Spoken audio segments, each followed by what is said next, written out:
तपाई यतिखेर हेर्दै हुनुहुन्छ त्रिशुली खबर टिभी। 24 घण्टा ताजा खबरको लागि हाम्रो च्यानललाई सब्स्क्राइब गर्नुहोला, नजिक रहेको बेल आइकन दबाई हामीसँग जोडिनुहोला।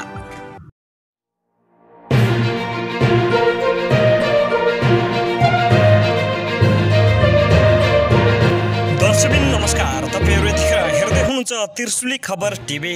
त्रिशुली खबर टिभीमा तपाईहरुलाई स्वागत छ। यदि हाम्रो च्यानललाई अहिलेसम्म सब्स्क्राइब गर्नु भएको छैन भने सब्स्क्राइब गरी नजिक रहेको बेल आइकन दबाई हामीसँग जोडिनुहोला। दर्शकबिन आज हामी तपाईहरुमाझ विशेष अपडेटका साथ उपस्थित भइसकेका छौं। यो भिडियोलाई अन्तिमसम्म हेरी हामीलाई साथ दिनुहोला। दर्शकबिन सक्दो शेयर गर्न पनि नभुल्नुहोला। पछिल्लो केही महिना यता चीन र भारत बीच सीमा विवादकै कारण सम्बन्ध झनै बिग्रिएको छ। दर्शकबिन भर्खरै मात्रै प्राप्त समाचार अनुसार भारत र चीनका सेनाबीच लद्दाखमा फेरि झडप भएको छ। पूर्वी लद्दाखको प्याङ्गोङ तालको दक्षिण किनारमा दुई देशका सेनाबीच धकेल भएको बीबीसी हिन्दीले जनाएको छ। भारतीय सेनाका प्रवक्ताले एलओसीमा चिनिया सेना अगाडि बढ्दा आफूहरूले रोकेको दाबी गरेका छन्। यसअघि जुन 15 मा लद्दाखकै गलवान क्षेत्रमा भएको झडपमा 20 जना भारतीय सैनिकको मृत्यु भएको थियो। त्यसयता दुवै मुलुकका सेनाले सीमा क्षेत्रमा तैनाथी बढाएका थिए। चिनिया सेनाले हिमाली क्षेत्रमा अत्याधुनिक हतियार सहित सैन्य अभ्यास गरेको सार्वजनिक भएको थियो भने भारतीय सेनाले जस्तोसुकै चुनौतीको पनि सामना गर्न तयार रहेको बताएको थियो। 134 किलोमिटर लामो प्याङ्गोङ ताल 604 वर्ग किलोमिटर क्षेत्रफलमा तिब्बतदेखि भारतीय क्षेत्रसम्म फैलिएको छ। उक्त तालको 2/3 हिस्सामा आफ्नो नियन्त्रणमा राखेको चीनले अतिक्रमण आफ्नो क्षेत्रमा पनि अतिक्रमण गर्न खोज्दा विवाद हुँदै आएको भारतीयको दाबी छ। उक्त तालको 45 किलोमिटर पश्चिमी भाग भारतको नियन्त्रणमा छ। गत 15 जुनमा गलवान उपत्यकामा भारतीय र चिनिया सैनिकबीच हिंसात्मक झडप भएको थियो। त्यसपछि भारतीय नौसेनाले दक्षिण चीन सागरमा युद्धक जहाजहरू परिचालन गरेको थियो। जब दुवै पक्षको कूटनीतिक तहमा वार्ता सुरु भयो, चीनले भारतको कदमप्रति आफू रुष्ट भएको बताएको थियो। वास्तवमा 2009 देखि अहिलेसम्म चीनले यस क्षेत्रमा आफ्नो सैन्य उपस्थिति निरन्तर बढाइरहेको भारतीय पक्षले दाबी गरेको छ। तर त्यही भने भारतको सैन्य उपस्थितिको भने चीनले विरोध गर्दै आएको थियो। भारतीय सरकारी समाचार संस्थाले गलवान उपत्यकामा भारतीय र चिनिया सैनिकबीच भएको हिंसात्मक झडपमा 20 जना भारतीय सैनिक मारिएको बताएका थिए। सो भएपछि भारतीय नौसेनाले आफ्नो युद्धतोपहरू दक्षिण चीन सागरमा पठाएको थियो। यद्यपि पिपल लिबरेसन आर्मीले यस सम्बन्धमा विरोध प्रदर्शन गरेको थियो। चीनले जहिले पनि यस क्षेत्रमा आफ्नो दाबी गर्दै आएको भारतीय पक्षले आरोप लगाएको छ। भारतीय नौसेनाको युद्धतोप दक्षिण चीन सागरमा तैनात गरिसकेपछि चिनिया नौसेना र रक्षा सेनाले पनि भारतलाई गुनासो गरेको थियो। यद्यपि यस समयमा अमेरिकी नौसेनाले पनि आफ्नो युद्धतोपहरू दक्षिण चीन सागरमा पठाएको छ। यसैबीच भारतीय नौसेनाले पनि अमेरिकी सेनासँग सम्पर्क बनाइराखेको बताएको छ। वास्तवमा यो एक नियमित ड्रिल भएको र यस अन्तर्गत भारतीय नौसेनाका युद्धतोप त्यस क्षेत्रका अन्य देशका युद्धतोप बारे अवगतका लागि गएका भारतले दाबी गरेको छ। यस मिसनलाई भारतीय सेनाले सन्तुलित ढङ्गले पूरा गरेको र लोकप्रियता र देखावटीका लागि नगरेको बताएको छ। सोमबार विज्ञप्ति जारी गर्दै भारतीय सेनाले चिनिया जनसेना PLA-ले लद्दाख क्षेत्रमा सीमा रेखा परिवर्तन गर्ने प्रयास गरेका कारण झडप भएको बताएको छ।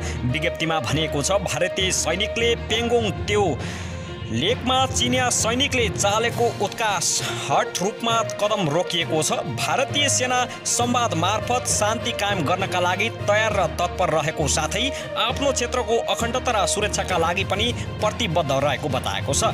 विवाद समाधानका लागि ब्रिगेड कमान्डर जस्ता बैठक पनि बसेको छ। यस विषयमा भने चीनको तर्फबाट अहिलेसम्म कुनै प्रतिक्रिया आएको छैन।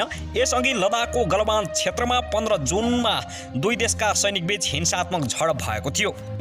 इस्टर्न लद्दाखको प्याङ्गोङ क्षेत्रमा दुवै देशका सैनिकको बीचमा 29-30 अगस्तको राति झडप भएको भारतीय सञ्चार माध्यमहरूले बताएका छन्। साथै उक्त झडपपछि चीनले उक्त क्षेत्रमा J-20 जेट तैनात गरेको भारतीय सञ्चार माध्यमहरूले बताएका छन्। भारतीय सेनाले एक बयान जारी गर्दै सीमा क्षेत्रको पेङ्गोङ त्यो झिलको दक्षिणी किनारामा चिनिया सेनाको घुसपेट भएको र त्यसको जवाफमा भारतीय सेनाले जवाफ दिँदै चिनिया सेनालाई पछाडि पठाएको बताएको छ। साथै भारतीय सेनाले कुराकानी लगानीबाट सीमामा तनाव कम गर्ने र एकता बनाउन भारत प्रतिबद्ध रहेको तर आफ्नो क्षेत्रको रक्षा गर्न उत्तिकै रूपमा दृढ रहेको उल्लेख गरेको छ। भारतीय समाचार एजेन्सी पीटीआईका अनुसार अहिले ब्रिगेड कमान्डर तहमा पछिल्लो तनावलाई कम गर्न चुलुसमा मिटिङ भइरहेको छ।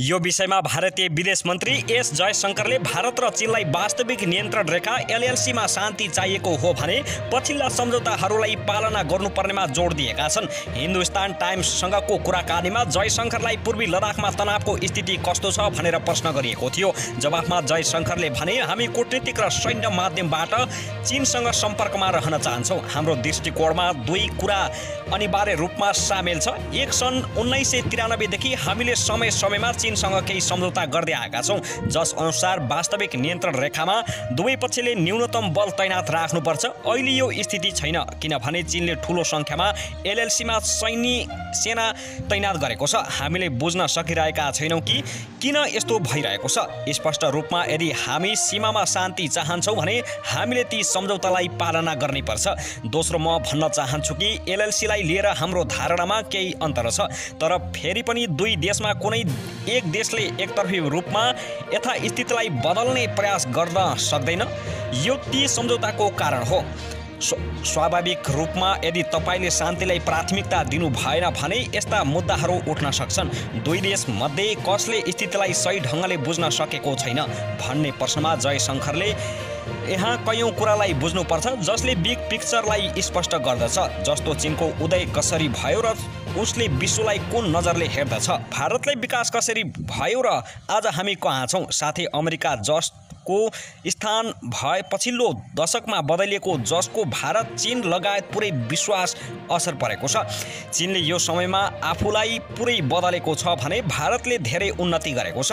चीन जस्तै भारतका पनि आफ्नै महत्त्वपूर्णहरू आकांक्षा छन्। त्यसैले हामीले मध्यमार्गीको बाटो परिचालन गर्न आवश्यक छ। हामीले एकअर्काको ध्यान राख्नुपर्छ र अर्काको लागि स्थान बनाउनुपर्छ। तर हालमा जे भएको छ त्यसलाई हेर्दा यो त्यति सजिलो पनि छैन।